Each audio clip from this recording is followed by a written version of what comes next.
My Gavan and Melanine, and well met indeed. I'm Arika Galadurthan, the head of Divide and Conquer, and welcome back to Divide and Conquer as we continue on as the Dwarves of Khazad-dûm. I should rephrase my entry. Rather than saying the head of Divide and Conquer, I should say I'm the leader of the modding team behind Divide and Conquer. But there was no video yesterday because I was just busy on Wednesday and Thursday, I'm afraid. So instead, so Friday was a day with no video instead of Saturday. No, yes, that is what I mean. So you had 2 days on the trot with no videos, but here we are with Khazad-dûm. Sorry, I was rubbing my eyes, wasn't moving the mouse. I think we're in end turn, so I'll probably do that before. Oh no, we've already been to the Blue Mountains, haven't we? Well, we might as well get something out of it while we're here. There's naught in this for us. Go on then, we've got the money. Glad to reach an eye. Farewell. Oh, you're doing well. Well done. It's also going to want us to spread the message over here, so off you go. Get a jog on. Quite some distance. What's happening behind the scenes? Well, of course, we've done a little bit of minor bug fixing for 1.2, which I hope to bring out just after Christmas, that week after Christmas. We've done a little bit of bug fixing, and that suggestion I made, I think this is the first time I've been able to talk about it, but where I said how I wanted to make custom forts. So the dwarves have their own fort, the elves have their own fort, every culture has their own fort. Well, it's entirely possible, and it is indeed coming to fruition. I've managed to do some editing to get the right battle maps, and the elite dwarf from Total War Center has managed to do the editing to the campaign map itself to get custom maps there. So it's all coming along very, very nicely indeed. The time's come, lads. So there will be custom forts. The elven one will be very rare, the dwarven one will be very rare, the wild men one and the standard northern European one, which is the standard medieval one you see at the moment, they will be the most common. With the Middle Eastern one also bumping up in how often it appears as well. Right. So there'll just be some new forts. There's obviously that new Lamadin Clansman unit for Gondor, but other than that, it really is just a bug fix. However, in order to keep the overall installation of the mod down to 4 files, it will encompass all of patch 1.1, and it will be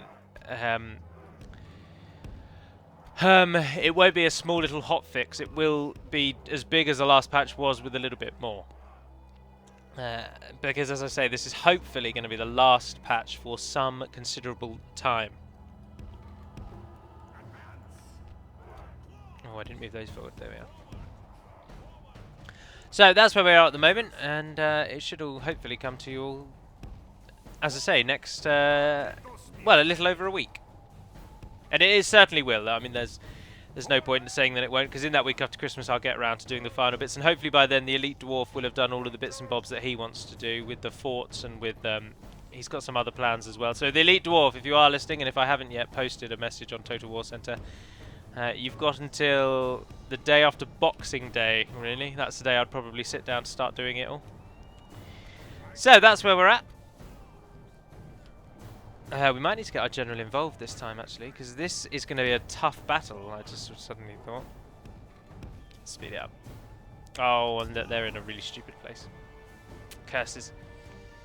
Additionally, I have seen that there's a new DLC coming out for Age of Empires, and of course the Steam group that I set up I haven't been very active in it for the past 2-3-ish weeks, and that's because the Steam group has almost inadvertently been entirely built off the back of Age of Empires. To arms, my lord. The enemy's ram has breached the and gates. Whilst we have played a few other games, the thing that irks me so, and Put to isn't our really defence anything, or all is it's no one's fault or anything like that, but there are over 600 odd people in that group, and yet whenever we sat down to play any games, we would get maybe, at most, we would get maybe 16 to 20 people. And that used to bother me so much. So we never ventured into like more wacky and weird games because there just simply wasn't the desire. People were in the group not to play games with us, but just to like collect a YouTuber. That's a phrase that someone said to me once, and I really like it because I think it does sum it up quite nicely. People aren't interested in like speaking with me or playing games with me. They literally just want to be in a group that I am in because it gives them some sort of odd mental belief that they're like therefore closer to me. I don't really know. I can only guess at that part of it. I can only submit, but But the long and the short of it meant that the group actually brought about a core group of members who played almost every game we ever played. And now most of those I've actually added to my own friend list. And I know that if I ever want to play Age of Empires, or I want to play those kind of games, I've now got people on my Steam friend group list that I can play them with. So the group has basically become redundant to me. And I apologise for that. But when this Rise of the Rajas comes out, we probably will play Age of Empires, but unfortunately we have to face up to the reality that the Brotherhood of the Swan, the Steam group with now over 600 odd members, or 500 odd members, is unfortunately almost solely Age of Empires based group. And now that's no fault of anyone else's, and we've mostly played Age of Empires, so it's bound to go that way. We did play a lot of Warhammer as well, but unfortunately Warhammer, even without mods, is so difficult to get to work on multiplayer, and you can often spend 40 minutes just trying to get a game to work. So we naturally reverted back to Age of Empires. We tried Stronghold Crusader HD, and as well, that was just as bad. We struggled with multiplayer. Now they did work, but it just took ages. And when you think Age of Empires normally works on the first try, about 5 times out of 7, which is a very strange fraction, I know, but there we are. So it just put you off. So we ended up just playing Age of Empires. So when naturally, because I go through cycles with games, I'm sure many people do. I'm a casual gamer. So when I got bored of Age of Empires, the group, I just basically stopped playing games with the group because that was all anyone wanted to play. And I didn't want to play it, so there we are. But when this Rise of the Rajas comes out, I'm sure my desire for the game will be rekindled, and we'll be right back there and we'll play some more. So if you are in it and you do want to play, just keep an eye out and we'll carry on.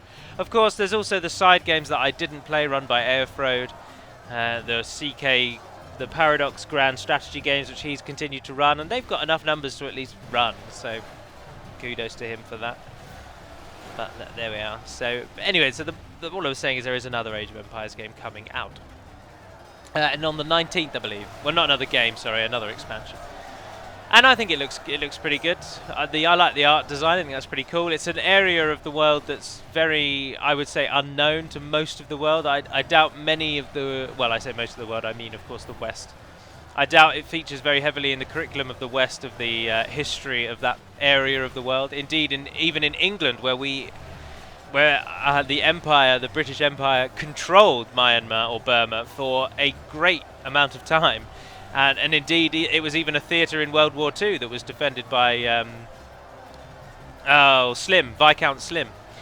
And so it's an area that even it has touched upon the lives of people in Britain. And even then, I still couldn't tell you much about it. And of course, I suppose in America, they only really cover that area in regards to the Vietnam War in general. But that's obviously way later than the time of the Khmer and the powers of that time. For example, that's now Cambodia, of course, where the Angkor Wat even features on their flag. But the game is going to focus on those peoples, the peoples that built Angkor Wat and that area, Southeast Asia. So I'm interested to play it because I'm hoping that I might learn something. I mean, Age of Empires, whilst not being particularly historically accurate, for a casual person, gives you enough of a glimpse to think like, oh, that's cool, that's cool, that's cool. Obviously, there's a few, well, there's some major inaccuracies, but on the whole, it's an interesting start point. If you found an interest in those areas, you could then go off and learn the truth, as it were, behind them. Now, if we just turn our attention back to this battle, this is why pikemen, and particularly dwarven pikemen, when defending bridge-style situations, are unbelievably powerful. Because even though they were low in number already, we have killed almost 50% of the enemy with our arrows and our pikemen alone. And all the enemy has left to send in is their goblin infantry, the archers once they've finished, and the mountain orc hunters, who are currently ensuring that the morale of the rest of their forces remains high with their chant.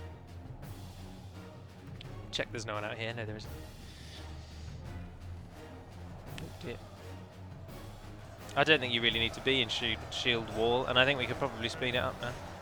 Although more of you will probably die if you go out, because now they've got a pure sight on you there. Ah, they broke. I wonder if the archers will turn and attack them. The enemy are badly blooded. Oh, they've run out of arrows. Lost half their men. Go over there and capture some of them. Let's get going!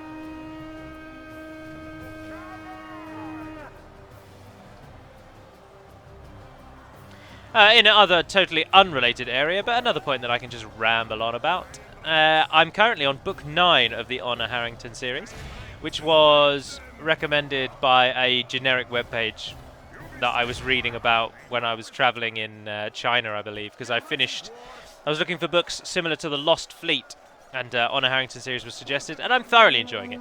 However, I'm liking it a little... I don't know, many of you will never have heard of it, so I should end there really, but it's a sci-fi novel, and I'm thoroughly enjoying it on book 9. So I'm looking forward to the...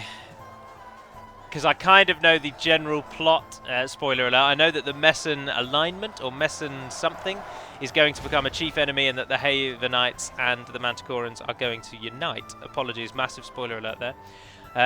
So I'm interested when that book does happen, because I'm quite hoping that Admiral Theisman, or Theisman, depending on how you say it, the current governor of Barnet in the 9th book, I'm rather hoping that he remains alive and that him and Admiral Harrington can join together, because I liked him as a character.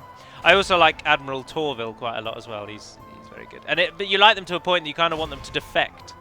Like, come on, break away, come and join what is essentially the nation of good.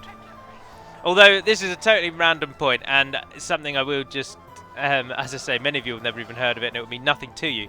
But in the book, the Manticorans have a system of government almost identical to that of current England. So there's a queen, but the power is really held by the Prime Minister.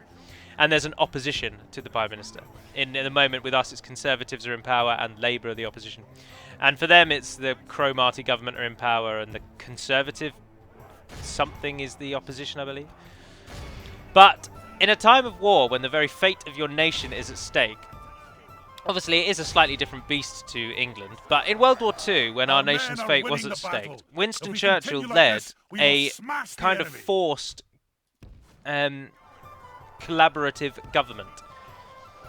So, despite Winston Churchill retaining the position of Prime Minister, and he was a Conservative, they formed a coalition government with all the parties, because the fate of the nation was at stake. So it didn't matter who was going to win the next election, because there might not even bloody well have been a next election had the Germans won, and England, whatever their plans with it, who knows. Hitler was apparently always said to be very fond of England, and he thought very much of us, so who knows what he would have done with us. But the very fate of our nation was at stake, so they formed a coalition government. So there wasn't really very much backstabbing and manoeuvring trying to get Winston Churchill out of power. But in the book, they haven't done that. So despite being based on England in World War II, he hasn't based them on that aspect. So all the while that they're fighting for their very lives, their Prime Minister's having to face off like opposition, and it just seems maddening. And it bothers me. But then it makes me talk about it, so I suppose it achieves its ultimate end. Now, we've just won, but we took severe losses. Are utterly vanquished. This is a great victory, worthy of only the mightiest of generals. Although, no, actually, I'm just thinking our general lost a lot. And he did. I mean, he's down to 11. He came into this with 36 or 37, I believe. 305 Dwarven Sentries, Archers. No surprises there. No, Dwarven Sentries. No, they're the Spearmen. They're the Pikemen. So they really did do the damage. 570 kills just on the 2 pikemen alone, and there was less than 200 of them at the beginning. Oh dear. They are powerful. But then those orcs didn't have a general. They were the basic militia tier orcs, and it was only when they brought in the orc hunters, what did I call them? Half orc hunters, something like that. I can't even remember. I bloody named the things. Mountain orc hunters, there they are.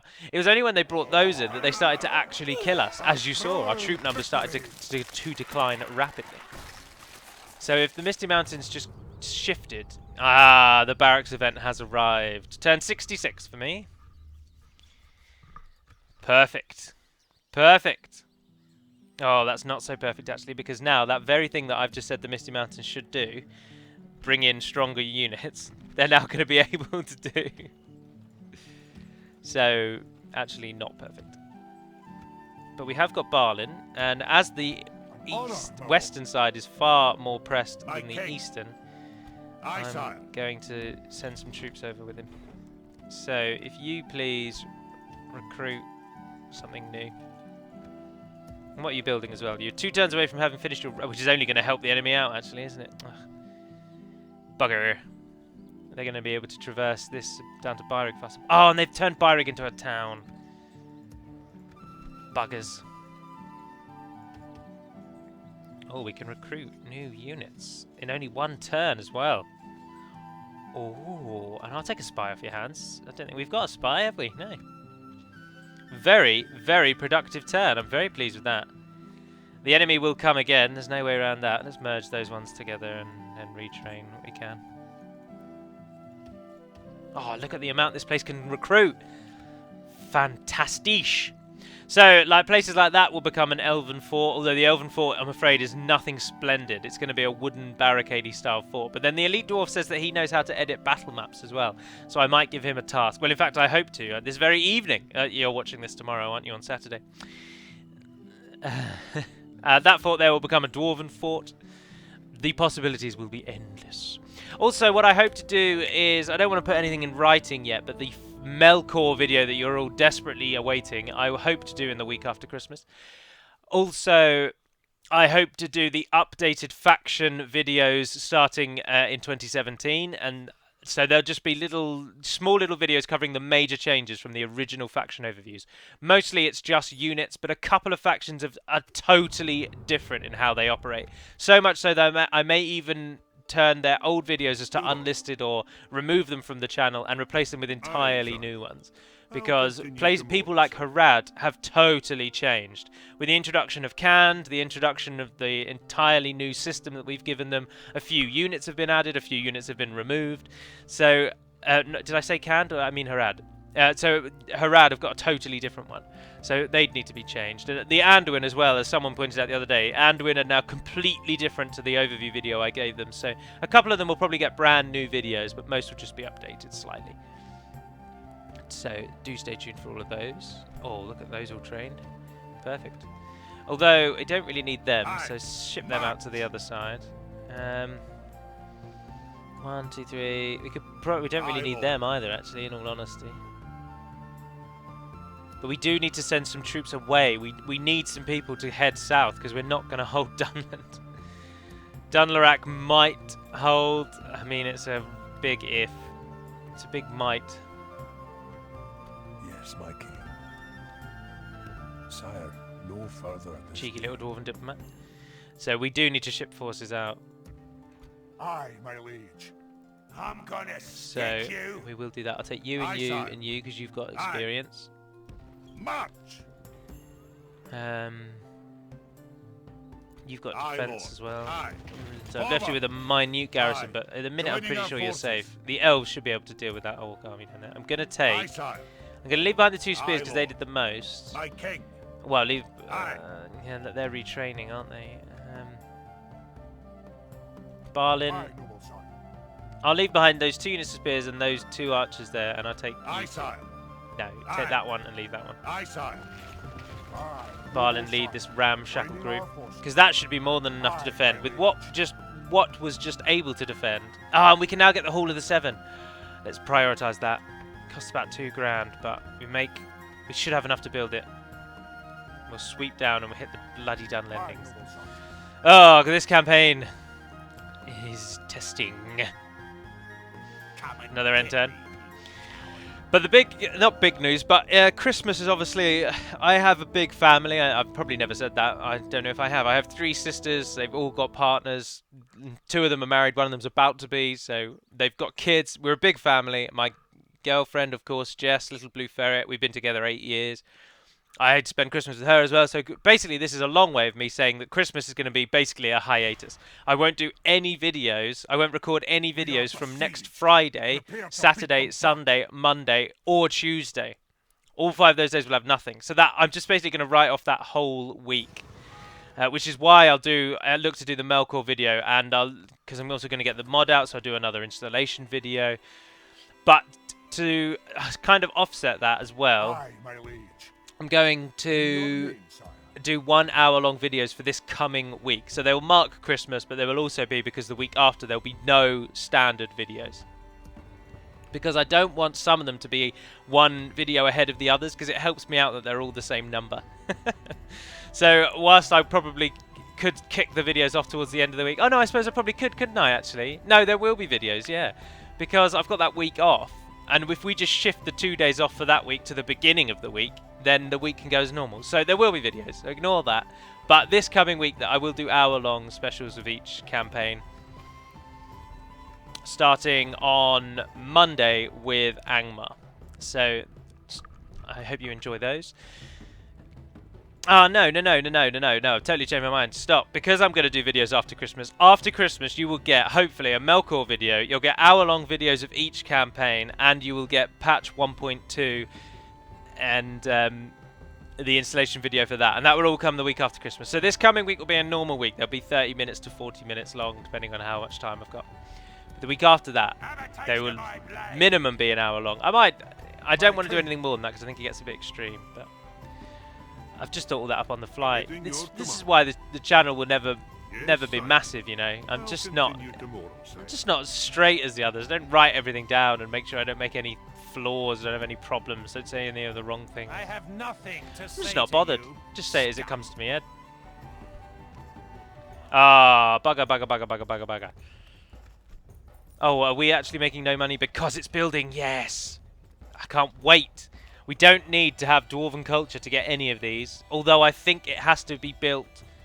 We have to wait until they've kind of replenished, if you will, so in inverted commas. I really want the Oricani Blacklock crossbowmen. They're one of my favourite units. I'm looking forward to getting them in the field.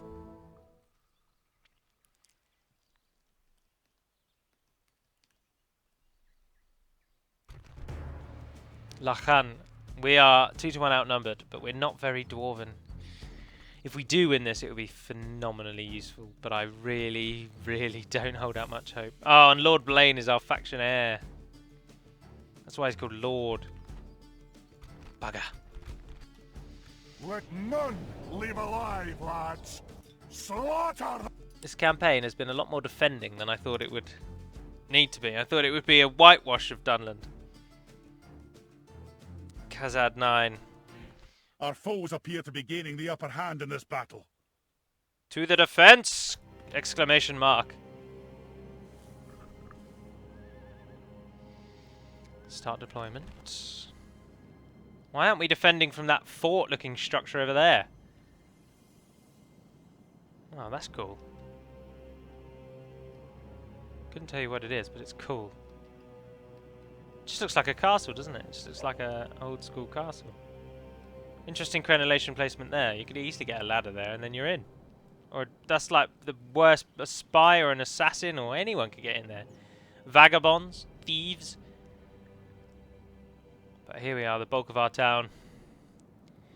The old Dunlending capital. And they're coming in from over there. And what are they using? Siege ladders and siege towers. Or non-plural of those things.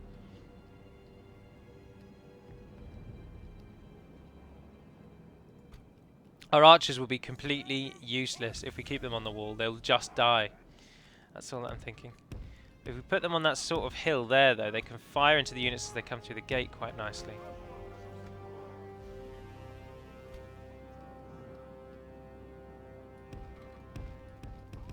Why can you not go there? That's perfect placement. I'm going to be moving you there. Oh, it's because they're on a wall. They've got to come off the wall to then be placed. Yes. Group with those. Assemble the lines! Right, these three are basically just nothing. They're not useful to us. But we'll rush them out over there with those guys. Group those up as well. Gentlemen, come down off the wall, please.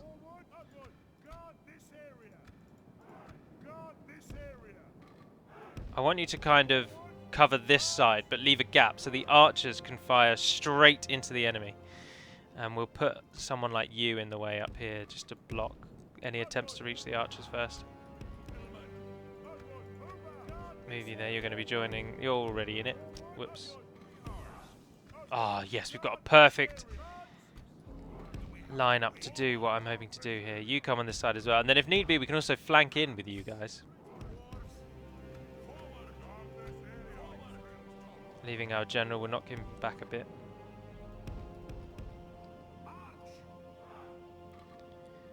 Alright, I think we can do it. So, Right. Come like that. Take those ones. Curl around like that. Take the dwarves. Go around like that. And the 30 behind. Come there as well. And hope that they'll rush through and just kind of wash to this side. And then the archers will just ping into that open space they create.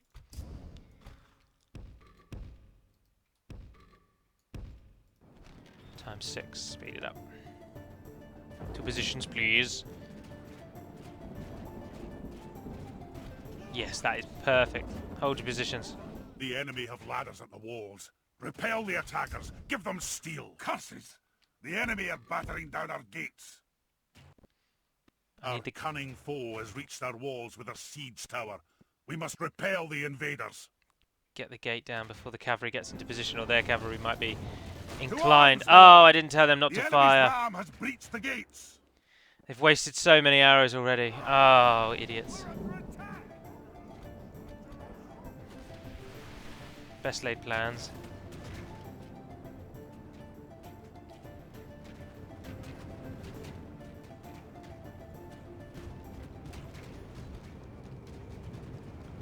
I was hoping to pick off their general. He's got 78 chieftain's bodyguard. The walls are no longer ours. The enemy have taken them.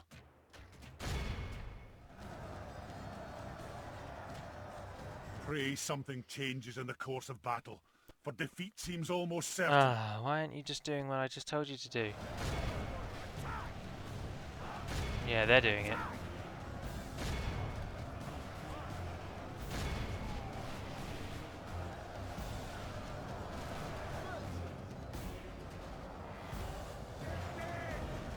Well, those 3 cavalry of 9. We've managed to keep it at 1-to-1 for the moment, though, which is pretty damn good, considering. Ah, they're pulling their horsemen back to chase us. Run away, run away! You should be able to take on Dunlending horsemen in a 1-for-1, though, with the merchants.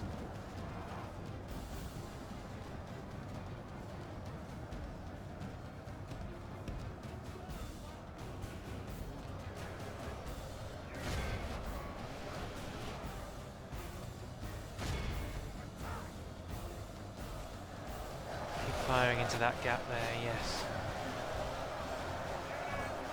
Shoot those dun herds. You come and try and run into the back of someone. You can't really, they're all through. Oh, it's clustered. If we are to die, we'll make them bloody well pay for it.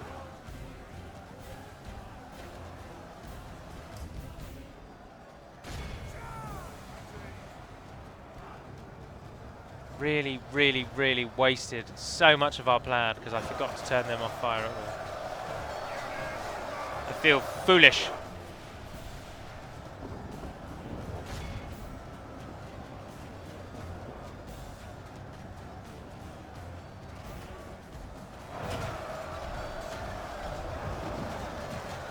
Cavalry getting the sort of drop on those horsemen, I would hope, given that they are attacking them from the back.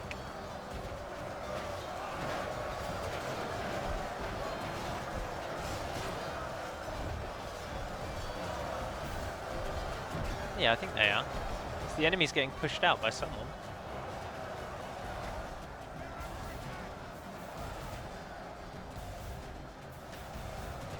But then we're losing so many. Why are we losing so many?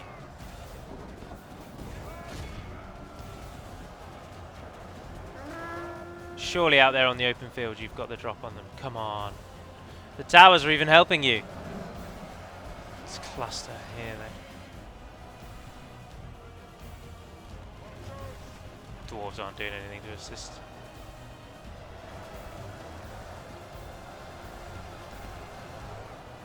Although our 4 archers are nothing to scoff at. With their upgraded armor, they're at least passable in melee. Something changes in the course of battle. They're not better than Dunlending warriors, though. Certain.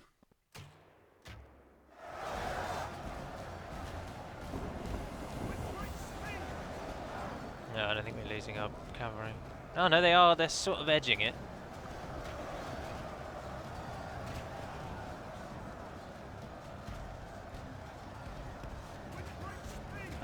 just absolutely outrun them. Come on. Surround them and kill them.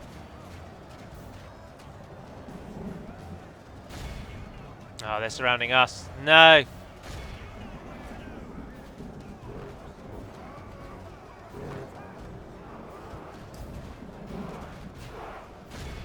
The enemy are badly bloodied. They have lost half something. My lord, only half our force remains. Ah, but our Bree cavalry survived. Catch them. Make sure that they don't come back on us. Well done. Now, if we could kill their general, this would totally turn. The whole battle would just change.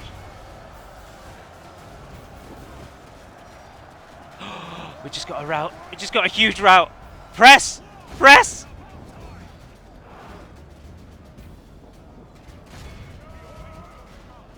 Go on, go on, go on, go on, go on, go on. There's like 60 of those running.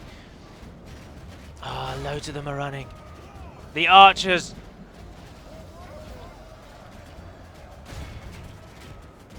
Our men have fought long. Don't let them come back. Do not let them come back.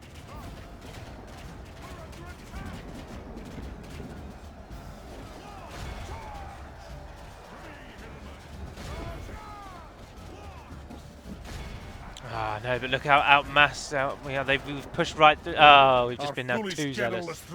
No, and Blaine's just died. Just as we thought the tide had turned, our army just ran into them. Couldn't kill the chieftain's bodyguard. Ah, that was so close. Just the general and his absolute die-hard followers. 163 kills, 4 archers. The Vale Outriders lost 9 experience. Is that just because they all died, do you think? So because they've gone to 0, their experience just is negated. Oh dear. Crushing. Completely resounding, crushing victory by the enemy.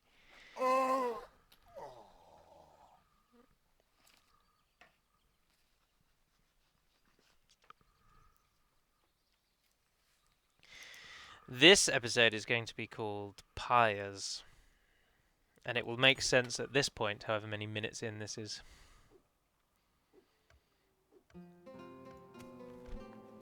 Lord Blaine. Lord Gnarly has just become the faction heir. If you're wondering why I'm not attacking them, it's because I don't need to waste my army on the Misty Mountains. Because the garrison troops will more than hold them off. Especially if we get another general in there as well, actually. You can get a hold of the 7. Ooh. Oh, yeah, of course we're making loads of money now. We just put those mithril mines, didn't we? You can also get fort town posts, which I'm tempted to get. Because it increases your trade goods. It's only 600 quid.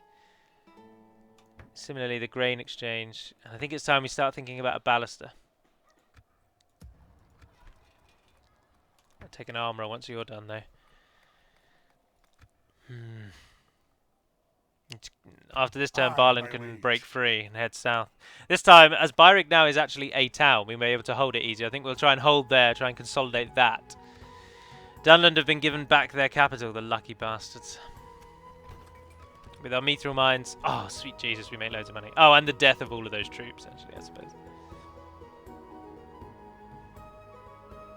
But as with many of these episodes, because we only have 2 towns, we end turn all the time. Something to investigate. Yeah, head back north. On my way. Oh, this turn will be the last. I will end it after this one. I don't know whether to apologise or not, really. It's the perfect time to end.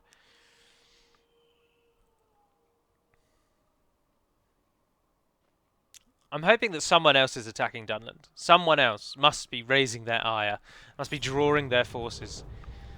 Oh, they expand as well. That's bloody poor timing.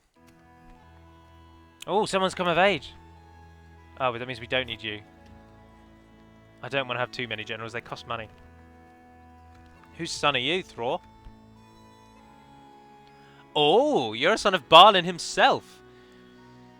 Oh, if you could have come of age 1 turn ago, you would be the actual heir now. Which would have been better. Things considered. I don't really need you on the front, so we'll knock you back into this one, and we'll take Gnarly into this one. So we keep our future potential heir. An honor, my king. As I say, Barlin is now free. He's not got the best force. We've got more than enough to kick the bejeebus out of those buggers in Dunland. As soon as that's ready, we're good to go. Get our barracks up to get that armourer, please. Start getting some real troops out. Legion, Shield Guard, Axe Guard, Deeping Guard, and even Sons of the Fallen. We're not Dwarven enough for that. That's annoying. We've got a nice queue in each of these, though. Start thinking about getting catapults, because Dwarven catapults are outrageously effective. Aye, my lord. Yes, sire. Aye, sire. Oh, so that was going to be the last turn, wasn't it? Ugh. Sorry, it's because I just want to carry on. Just want to keep. I like the setup phases a little bit more than I like the battling. Which is an odd one, I appreciate, but there we are. In fact, no, I don't think it's that odd. I like having the option for the battles because they're very good fun, which is why the grand strategy games such as Paradox's games don't entertain me as much. But I equally almost prefer the campaign side of this type of game. So it's a weird one because the grand strategy games from Paradox basically are all campaign. They are all the campaign side. So now, it may seem like we've got too much putting all of those troops there, but given the amount of power the orcs are mustering outside there, oh, and they're coming from the other side as well. We'll get some humans to defend us in a moment though, so it's alright. I'd like a hall here as well, actually, and then I would quite like a barracks.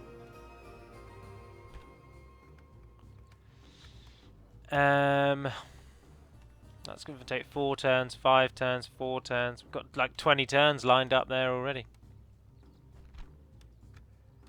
You've still got things like the mining to go. Well, if we wanted money in this one, actually, it makes very good sense to put our newfound wealth into even more wealth. Ah, speaking of which, we should get a great miners hall, actually. That's 5 turns. But everything is cheaper if you get one of them. Yeah, I want one of them. And then I'll worry about a mining complex. On this side, though, I am happy to get an armourer after we get the Hall of the Seven. And then a barracks. And we can let our culture... By the time we reach that point, we might not even need that culture there anyway, so... I'd quite like to get some of those into our ranks instead of the Twavelers? The Travellers. Oh, wrong town. This one. Pop the armourer last, actually. That's good. Good. Right, we'll go one more turn so that we can see the Dwarven, the Hall of the Seven built, and the troops that it produces for us. That's my diplomat. He's moved all he can.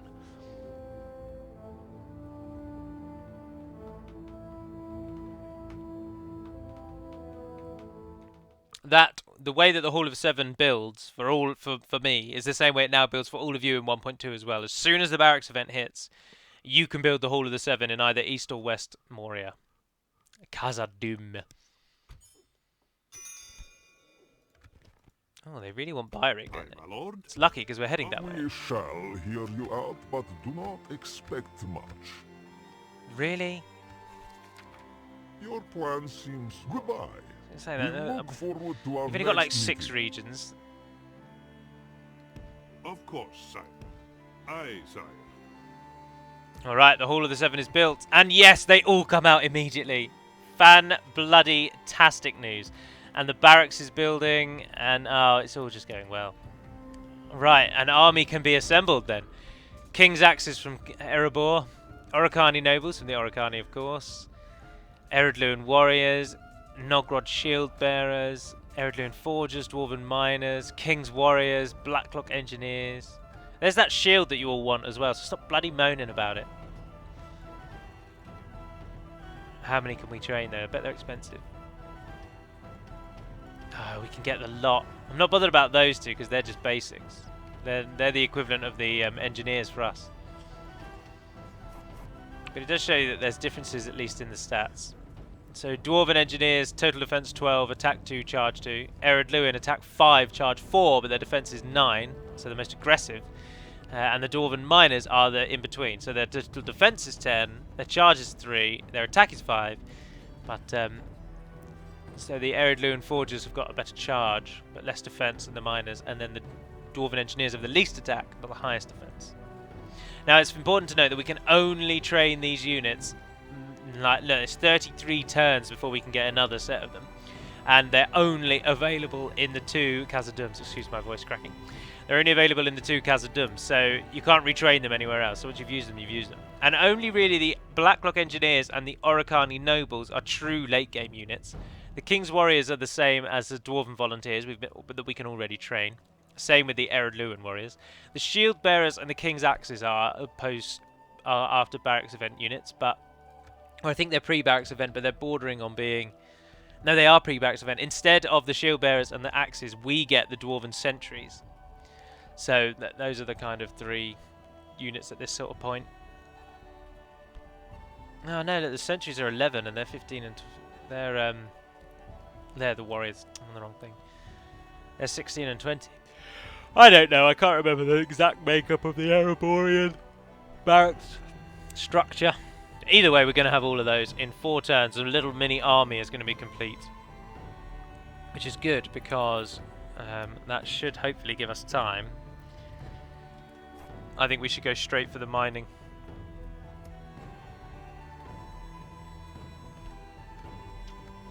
But I will now end this episode there. So you attack that, siege that little bugger out. We'll get the money from that, which means we'll definitely be able to get that mining complex. And he's making his way over there, and that's that. So thank you very much for watching, if indeed you have.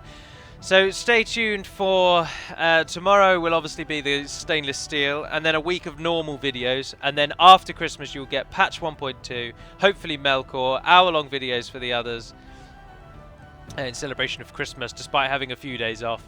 But as I say, that whole... I'm not really sure how Christmas is going to work, because I will, from that Friday right through to the Tuesday, I won't record a single video. But then there are 2 days. Yeah, I'll work it out. I'll figure it out. It doesn't matter at the end of the day, does it? Either. I mean, it's not a gun to my head with these YouTube videos. If I don't do them, I don't do them. I'll catch up. But anyway, for today, that will be everything. So until we speak again, dear friends, Navar na den pedemad melonin, and farewell.